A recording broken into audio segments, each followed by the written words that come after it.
Nahulog ako sa bawal. Hello po, tawagin niyo na lang akong Maria. 23 years old ako at bago pa lang na nagtatrabaho bilang front desk staff sa isang hotel. Hihingi po sana ako ng payo dahil hindi ko na alam ang gagawin.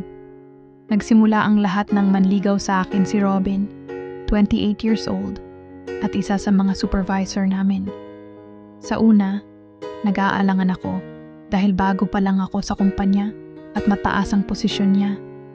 Pero dahil sa pagiging mabait at maalaga niya, nahulog din ako sa kanya.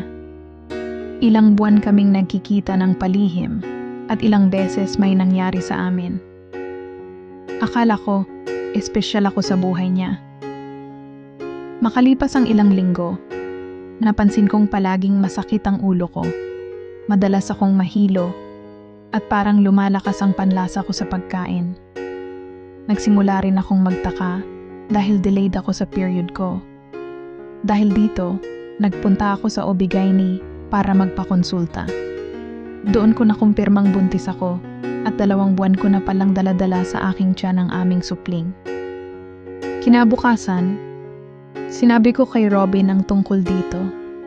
Hindi ko inakala na sa halip na matuwa, nagulat siya at tila natakot. Mas lalo pa akong nasaktan noong araw ng awarding ceremony sa kumpanya. Doon ko nalaman na may matagal na pala siyang girlfriend na nagtatrabaho rin sa kumpanya namin.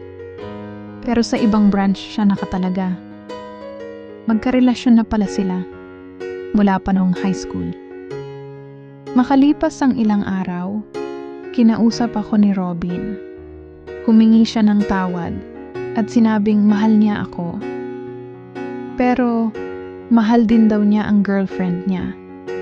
Hindi raw niya alam kung paano pipili dahil matagal na sila at ayaw niyang saktan ito. Ngayon, hindi ko na alam kung ano ang gagawin. Dapat ko bang ipaglaban si Robin o palayain ko na lang siya kahit na may dinadala ako? Sana po matulungan niyo ako.